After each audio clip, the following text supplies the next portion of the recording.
Hello guys, good day po. Welcome back to my channel, Coins TV guys. At ngayong araw nga ay itutuloy natin guys yung ating coin hunting. At dun sa huling video nga natin, natapos na natin yung 5 piso na BSP at NGC na halagang 2,000. At dito na nga tayo guys sa 10 piso na BSP. Pero may pailan-ilan din na halo to na NGC. Ayan no. May pailan-ilan halagang 1,000 din po ito. At ito ay 200. Ito ang iuhuli natin, yung BSP na piso. Puro may halo din NGC guys. So ayan. Sana dito sa 10 piso makadali tayo kahit semi-hard to find. O kung suswertehin yung hard to find at error na makikita natin dito sa ating coin hunting. Pero bago yan, maraming salamat po sa aking mga subscriber. Maraming salamat sa inyong lahat guys sa suporta po sa ating channel. At lalong-lalo na po doon sa mga nag-share ng ating video at sa mga nagla-like. Maraming salamat po sa inyong lahat. At kung bago ka pa nga lang po at hindi ka pa nakasubscribe, pasuyo na po ng subscribe button dyan sa ibaba. At yung bell button po, wag mo pong kakalimutan para po updated ka po sa mga gagawin nating coin hunting series at coin update na rin. At sa mga bago po sa ating channel, welcome po dito sa Coins TV.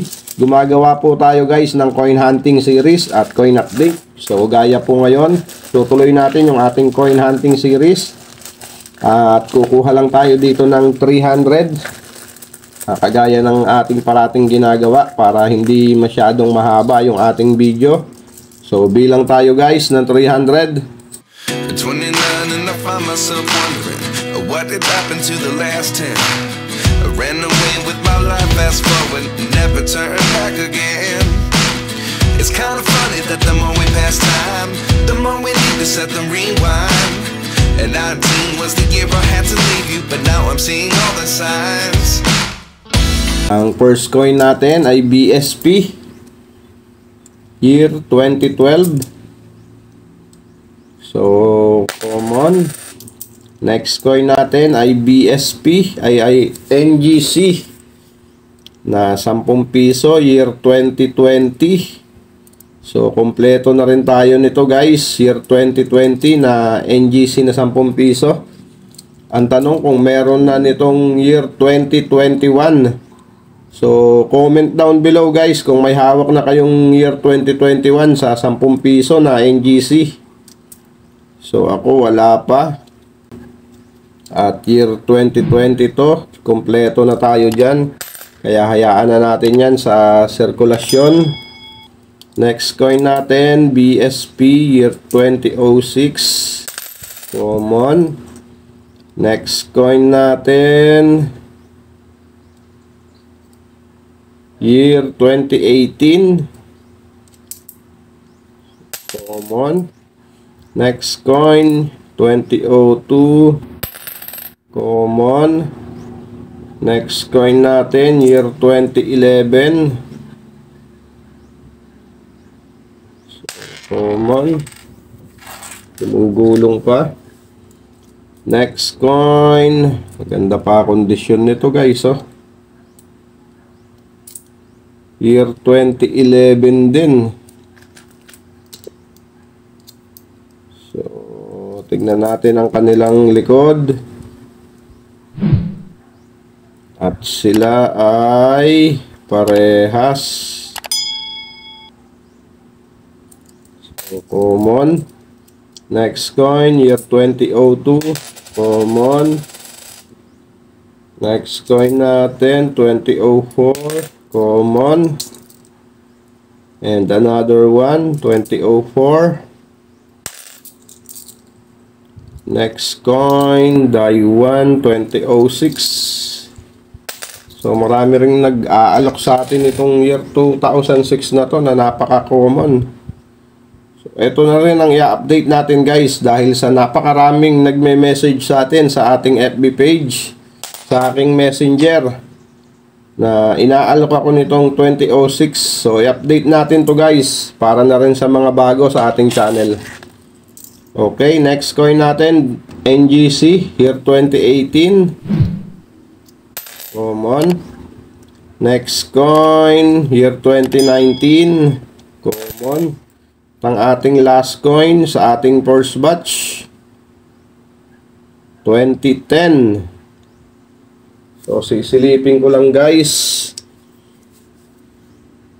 Okay, common. May variation kasi guys sa year 2010 na hard to find.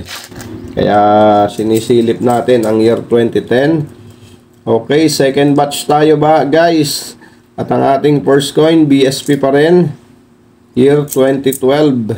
So, common. Next coin natin, year 2010. So, silipin ulit natin yan. At ganun pa rin. Common. Next coin natin, NGC. 10 piso, year 2020. So, pangalawa na to. Gaya nga ng sinabi ko, ito ay common lang din. At nakakadalawa na tayo. 3 piraso pa lang, ay 4 na piraso pa lang guys yung NGC. Pero, dalawa na yung year 2020. Ganon siya ka-common. Okay, next coin natin, year 2006. At NGC ulit tayo na 10 piso, year 2019. Common. At wala nang NGC, puro BSP na to guys. Okay. At maraming salamat din sa mga kapwa ko coin hunter. At sa mga idol nating mga coin collector, maraming salamat po sa suporta sa aking channel. Mga ma'am, mga sir. Okay. Proceed na tayo guys, year 2006. So ito na lang ang ating i-update. Mas maganda kondisyon ito kumpara dito. Okay. Next coin. 2005. Common. Next coin, 2006. So, 2006 na naman, no, napakadami. Next coin natin, 2003. Common. Next coin, year 2010. Madami atang 2010 ngayon guys. Silipin ko lang at yun pa rin. Common pa rin siya. Next coin, year 2010. At ating ulit silipin. At same lang silang lahat. Common. Next coin, year 2011. So, common.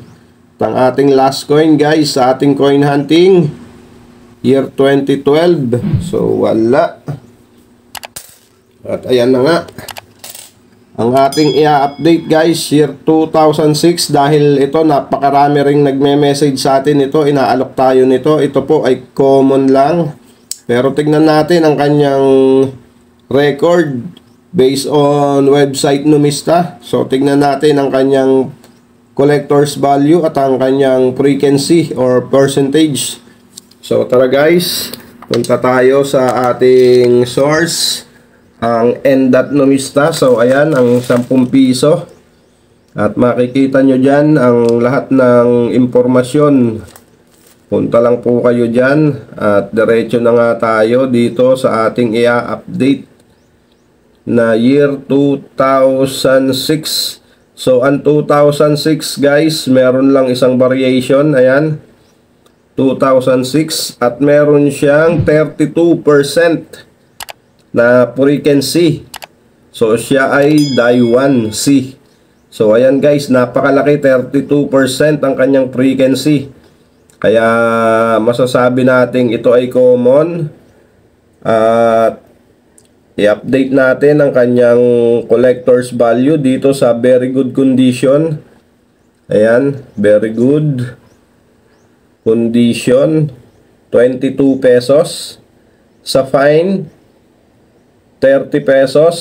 Sa very fine condition, 36 pesos. At dito sa extra fine, 49 pesos. Sa AU condition at uncirculated, same lang sila, 110. So, hindi na masama guys kung may hawak kayong AU condition at uncirculated condition, 110. Pero dahil sa ito ay common guys, kahit AU at uncirculated yung hawak nyo, mahihirapan kayong ibenta yan kasi nga ito ay common at karamihan, halos lahat ng coin collector meron na yan. Ang magiging market nyo dito yung mga bago na coin collector na pumapasok sa larangan ng coin collecting. So ayan, yan po ang kanyang collector's value sa AU condition at uncirculated ay 110 pesos. So ayan guys, bokyan na tayo dito sa ating first 300 sa ating coin hunting. So maraming salamat po sa inyong pagsama sa ating coin hunting. Keep safe always guys, and God bless.